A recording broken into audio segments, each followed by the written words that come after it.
Sports Professor Rick Horrow, Beyond the Scoreboard, show that goes behind and inside the trillion-dollar business of sports. This is a big week, bigger week for sports than anything else. If you take a look at it, the numbers have told us that $33 billion of Black Friday sales and $7 billion Cyber Monday, about a 5% increase over last year. So all of you all were out shopping, either with your fingers or with your feet. And much of it was sports. Nike had issues on its website, but they popped up Friday and were resolved pretty quickly. The Golden Knights in Vegas had in their own inaugural Black Friday sales event called Gold Friday. Line of fans came out special at 9 o'clock. And by the way, the fans who pulled the Golden Knights sword from the big stone outside the store got 20% off. Golden Knights promotion begs the age-old question, is a discount coupon mightier than the sword? We'll get into some of that and more on the rest of the show. By the way, if you want to see all of the list of our top 15, our Power of Sports 5, our Tech 5, to get a look at CSN Mid-Atlantic, and also subscribe to us on our Apple Podcast and Stitcher, Google Play, Audio Boom, and the like. You can get a full, diverse menu of everything that's sports. Football, more football. Our interview today is about the CFL, but more important, it's also about the business of football in all different levels. But before we get into that, let's talk about something that probably in December, especially early, doesn't get enough discussion, but he's back. Tiger Woods, best physical shape in years, a factor that may escalate current debate about the modern golf ball, by the way, the Hero World Challenge. He comes into that event and returns the weekend. The conversation heated up about the ball. Wall Street Journal article in which Mike Davis, the USGA executive director, and Angel Iligan, the Bridgestone CEO, voiced the popular opinion the golf ball is flying too far and could render classic courses obsolete. Both executives also cited escalating costs that would face golf courses needing to add distance, especially those with ambitions of hosting future major championships. And one industry magnate opposed to those claims is Acushnet CEO Wally Uline, the steward of Titleist, the game's best-selling ball. In a letter to the editor, he questioned the evidence that a longer ball is negatively impacting the game and floated a possible motive for Woods' recent public statement that the ball's flying too far. Bridgestone, Woods' sponsor, could stand to benefit from a change. One industry executive eagerly awaiting Woods' return to golf this week, Molly Solomon, the newly minted executive producer of Golf Channel, which sees significant ratings jumps whenever Woods is in the field. We'll have her specifically next week. But this week, let's also focus on college football. College. It's all we got. Everybody already knows who's going to be playing in the CFP. Let's just play the games and figure it out later on. But I will tell you, the more discussion, the better for TV sets, the better for radios, and the better for pundits and talent. And that's basically what it's all about. Not good news. College coaches. Black Sunday is kind of like Black Monday, the last game of the NFL season. This year, 13 head coach replacements. Former national champion programs at Florida, Jim McElwain gone, Dan Mullen in. Nebraska, Mike Riley gone, Trent Bray in for the time being. Pac-12 South alone is going to pay out about $24 million in buyouts this cycle to head coaches, including UCLA's recently fired Jim Mora. He's due to receive about $12 million from the university. Mora replaced by Chip Kelly, formerly head coach at Oregon. A 5-year, $23.5 million deal, a $9 million reciprocal buyout to be UCLA's football coach.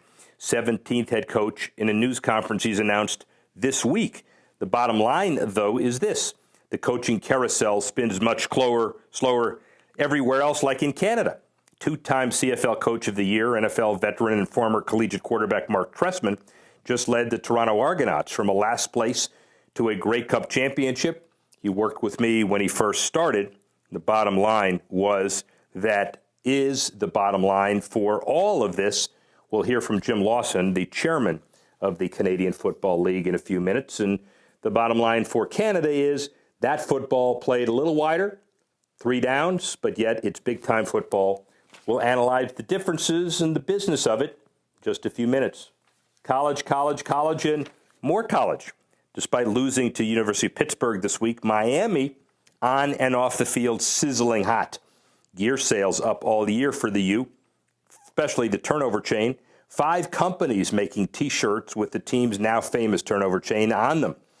Miami merchandise, according to a Fanatics spokesman, up an astounding 580% this year over last year. And the sales over the past 2 weeks double the entire month of November. The bottom line is, if they get to the CFP semifinals or title game, the turnover chain may be poised to join the sports gear pantheon alongside the foam finger, the terrible towel, and the rally monkey. College football may not be the biggest thing in the Northeast, but it certainly is if you're rallying around the TV sets and you have some interest and issues all over North America, especially with the fans and alums of the various schools. And the 2017 college basketball season gotten off to an exciting start around the country. A big change coming to one of the country's elite early season tournaments next year. The Maui Invitational was the last one hosted by Chaminade, drawing an end to the great run for the D2 school. Going forward, Chaminade plays in the tournament every other year, while its basketball team will play 2 tournament participants at their own arenas instead of at Lahaina Civic Center. The popular tournament first began in '84, 2 years after Chaminade made a name for himself by taking down Ralph Sampson in Virginia. Remember that? Tournament chairman Dave Odom confirmed the decision was made in an attempt to regain competitive situations against other big-time tournaments around the country, which have also beefed up their fields. And my take is this: following the lead of college football, whose Labor Day kickoff weekend now features multiple marquee matchups instead of cupcakes, college hoops is hoping to generate early season interest, which generates, obviously, early season revenue. Speaking of early season, Duke has been number one, is number one. 2 amazing come-from-behind wins against Texas and against Florida in the PK80 tournament. But now they've added the use of Whoop Strap 2.0. The lightweight wearable device measures and analyzes strain, sleep, and recovery for players and can work with the program's personalized sports science approach. Smart training used to be qualitative, relying on questions such as, how you feeling, or how's your workout? Duke men's basketball athletic trainer Jose Fonseca said in a statement, Whoop equipping our program with quantifiable and quantitative data on how our athletes are recovering after practice and training, instilling a culture of performance maximizing data that will give us a distinct advantage. And who can say that that wasn't a significant reason why they overcame 15 and 17-point deficits? Who knows? Back to football, but also on the college level, all Pac-12 schools will soon use SyncThink's eye tracking technology. The concussion coordinating unit of the University of Colorado will head up this part of a larger NCAA effort to research, understand, and monitor concussions throughout college athletics. It's called CARE, Concussion Assessment Research and Education Consortium.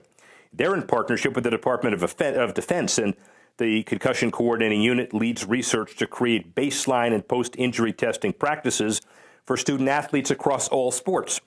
The University of Colorado associated researchers will take the lead in assessing the data collected from iSync devices, which use the virtual reality to track and analyze eye movements, suggesting visual impairment due to a brain injury. The Pac-12 Conference, through our Student Athlete Health and Well-Being Initiative, is committed to taking proactive steps to support the health and well-being of our student athletes, said the Pac-12 General Counsel and Senior VP of Business Affairs, Woody Dixon. Excited to partner with SyncThink and excited about the University of Colorado. And my bottom line is, it is great that the process now is becoming more sophisticated and more scientific, and clearly leading to more results that may be credible and may be believable. Let's go to NASCAR. It is over, and 2 weeks after Truex wins a very exciting championship. Uncertain, though, as to whether Coors Light, a Miller Coors product, remains the official beer of the sport. Miller Coors and NASCAR have not yet reached an agreement to extend the current contract, set to expire this year. Coors Light replaced Budweiser as the official beer of NASCAR back in '08 as part of a 5-year, $20 million deal. The initial deal was renewed in 12 for another 5 years. Miller Coors also sponsors the pole winner, and every week as part of the sponsorship deal, company cut back its presence across NASCAR in recent years It's also reduced its retail activation with the deal, something frustrating industry execs as they try to create more buzz for the sport. And by the way, NASCAR really has not had much trouble signing sponsors, but a reopening of the beer category would present an important new task for the NASCAR business development team, especially in a climate in which all sponsor deals are generally shorter, smaller, and easier to terminate. All right, let's go to football. Let's go to Olympics first, then we'll go to football. We'll go back to football, but I know we can't get enough of it. But you realize the Olympics is 2 months away?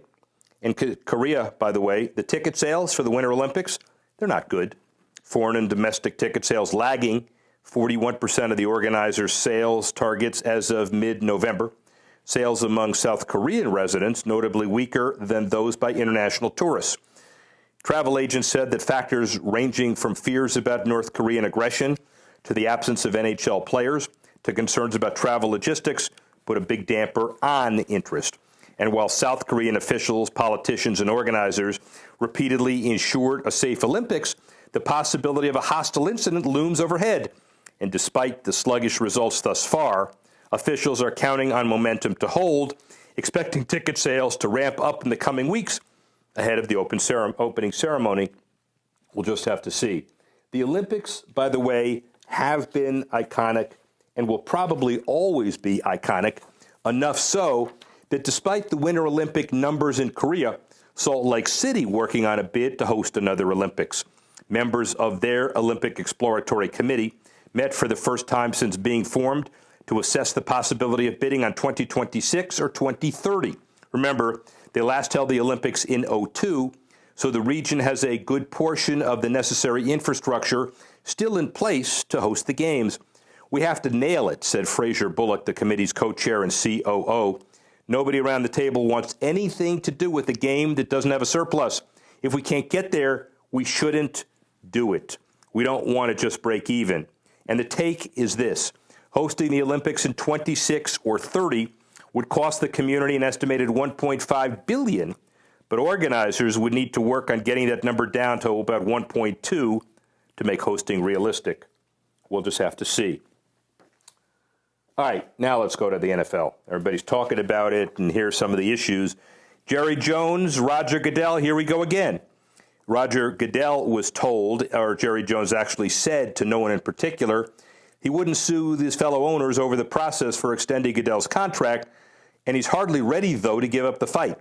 He's pushing for all the owners to help finalize Goodell's contract extension, worth about $50 million annually, not just the 6 members of the compensation committee. This is not about replacing Rodgers, said Jones.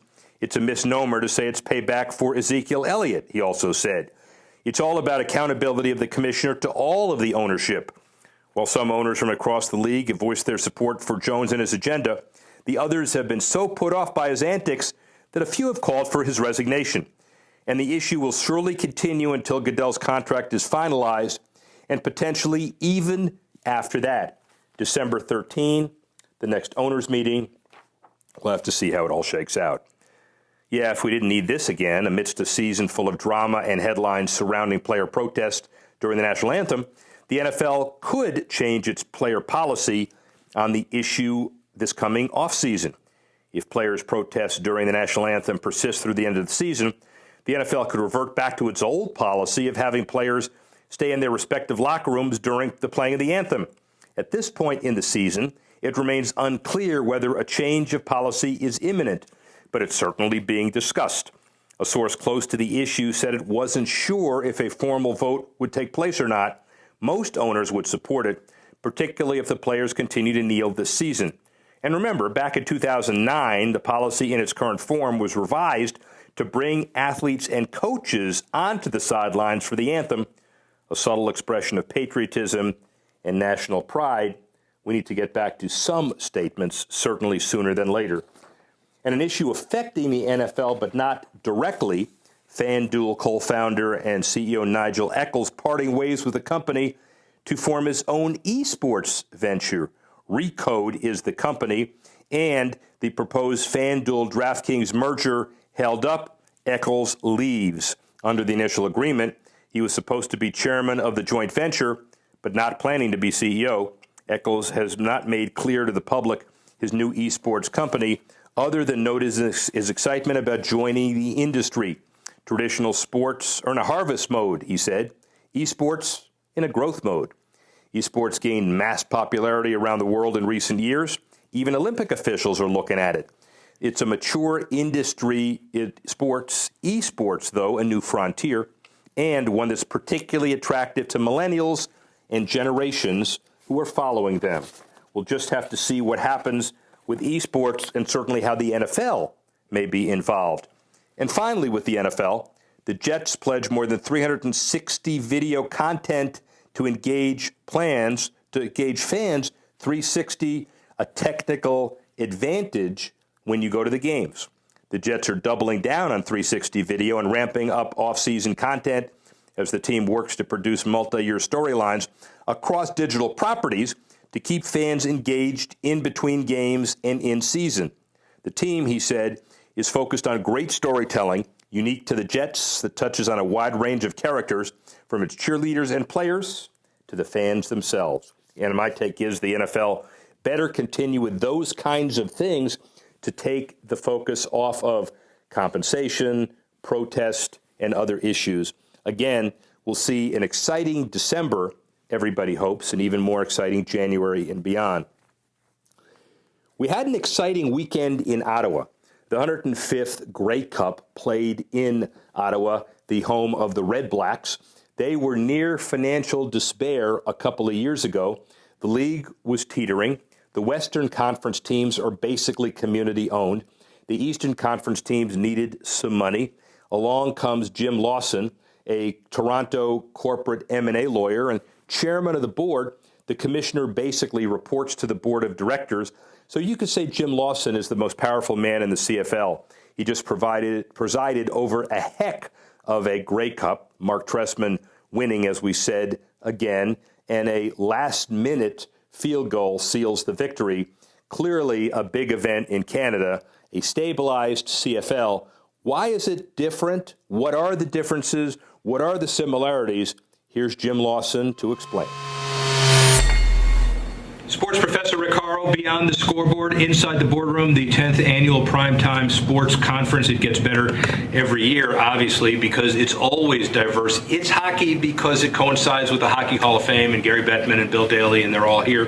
But we have other commissioners here. We have somebody who's the chairman of the board of the Canadian Football League, not the commissioner, the chairman, Jim Lawson. And the bottom line, Jim, is that you have a great organization and you run it admirably. Thanks for being here. Oh, great to be here. I sat on a panel with you today and I enjoyed that on stadium and public financing, and it seems like a great event. A lot of young people here today, which is fun, which is great to see a whole new demographic getting into the sports, which is great for the future of sports. And we're defining the world into those of us who appreciate public financing under the right circumstances and the ignorant. Yeah. Is that okay? Is that right? Well, I think it's fair to say that, as I said on the panel, that public financing in sports is not dissimilar to any sort of public finance. Make economic sense and prudent sense given the circumstances, and sometimes community advancement is a factor, and sometimes just the pure economics gets it done. And so it's important not to try and pigeonhole sports as something that the taxpayers shouldn't support, because there are a lot of very worthwhile public-private infrastructure projects. Well, let's kill this point, and then we'll come back to your career. 9 teams in Canada, right? 9 CFL teams, and you have basically social mandates, social responsibility with all of them. There seems to me a bit more of a community trust-oriented set of organizations than NFL franchise. Not comparative, but it's so important to the fabric of Canada. Talk about that. Sure. Well, I think it's very much represents what Canada's all about. It's the Grey Cup is a big community event and festival each year, and people come from all over the country to come to the Grey Cup. 3 of the 9 teams, Rick, are community-owned teams. Which is important. A lot of them are in smaller markets, smaller relative markets. Hamilton sells out every game. Ottawa sells out every game. Regina, the entire province comes to a game in Regina. So it's a big part of every community that it's in. But it's been we are on our 105th. Don't quote me on the number if I get that wrong. But the Grey Cup has been very much a part of the Canadian fabric and culture for so long that, and there's a big Canadian content in the league too. That half the teams are comprised of Canadian players. I don't know whether you knew that, but is it a rule that each team can have no more than X Americans? Is that the way it correct. evolves? Yeah. Okay. International players. Does the X change on a regular basis, or has it been the same for years? It's been pretty constant. It's changed marginally. But it's interesting. The thing about Canada, there are pockets of population, and so when you go to university, you always know someone that's playing in the Canadian Football League. It's interesting because there are pockets of population, and these players that you saw playing in high school or playing in your university are in the Canadian Football League. So it really makes it part of the Canadian fabric. International show. This is going to be broadcast internationally, but I did get a kick out of the commissioner, the chairman, walking around today, and we're filming this before the Grey Cup, saying, he had a little sandwich board saying, "I do not have Grey Cup tickets, don't ask." It's a hot ticket. Problem. It's been sold out for 6 months. So pleasant problem. Wonderful. Give us your kind of elevator speech, career evolution. How'd you end up here? Well, I think that probably the main fact that got me here is practicing law at a high level, or I'll say sophisticated level, not to try and make myself sound sophisticated, but you understand when I say that, high level transactional law. I think that sort of skill set can translate into any business very well, and I had prestigious law firms in Toronto. Obviously. And I would say that that was a great stepping stone. I had played some professional hockey. My father played in the Canadian Football League. I have run Canada's largest horse racing track, Woodbine Entertainment. We have the largest thoroughbred track in Canada and the largest harness racing track in Canada, which I've been part of for 7 or 8 years. So it's and that too evolved out of, I think, my transactional legal background, and was recruited to do that. CFL has gone through changes in commissioner leadership a lot recently. Now you have one who seems to be destined for longevity. Hopefully, you could say that about anybody. But what's the general financial and social health of the Canadian Football League right now?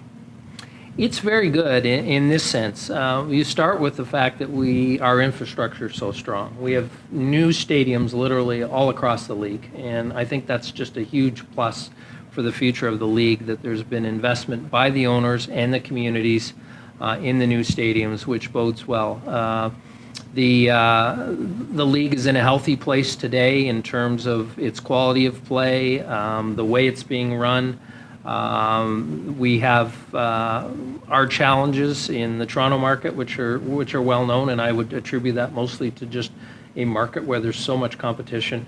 And then I would describe the other teams, like any sport, are cyclical in terms of doing well, and they sell well and sell tickets well when they're doing well, and others and not as well when they're not playing well.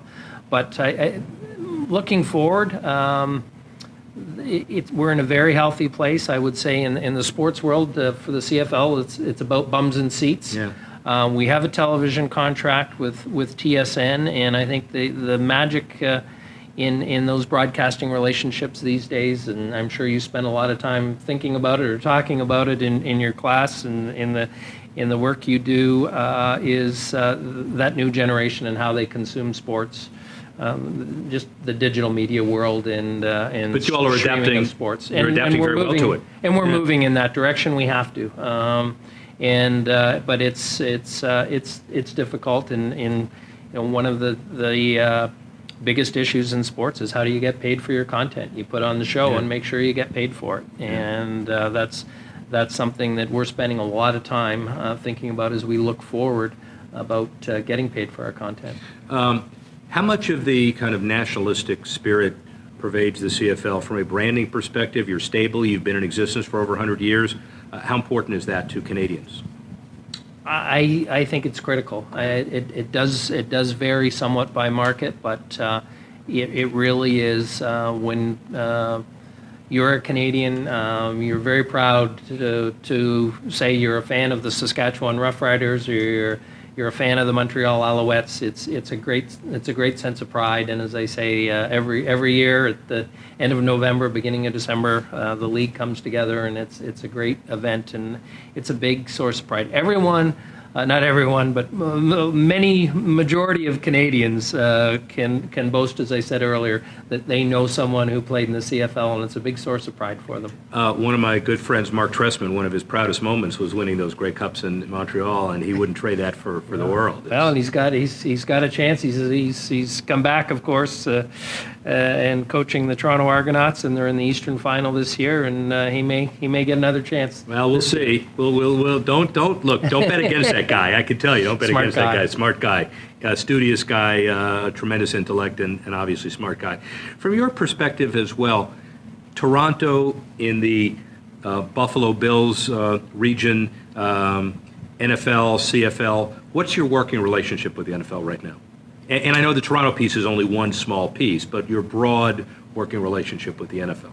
Very good. Okay. It's we've put a lot of effort into it. There, we share similar issues in terms of the broadcasting that we just talked about, and working with them on marketing with the new generation. We've had joint referee programs. I don't know whether you're aware of that, but we send referees down to NFL exhibition games, and likewise, we've had I think 10 NFL referees in camp this year. We're working on them, of course, a hot issue of player safety, equipment, and we're finding there's a lot of reasons to work together, and it's been very positive. Of course, Todd Lewicki, who spent a lot of time in Canada, is well known to us, and Todd's been a big supporter of these types of initiatives with officiating and otherwise. So we have a healthy relationship with the NFL right now. What's your greatest challenge? I guess you can consider, the youth football danger issues as one, and growth as another. But I'll let you, when you get up from a otherwise very restful sleep, being the celebrated hero of Canadian football, what's the one thing that gives you pause?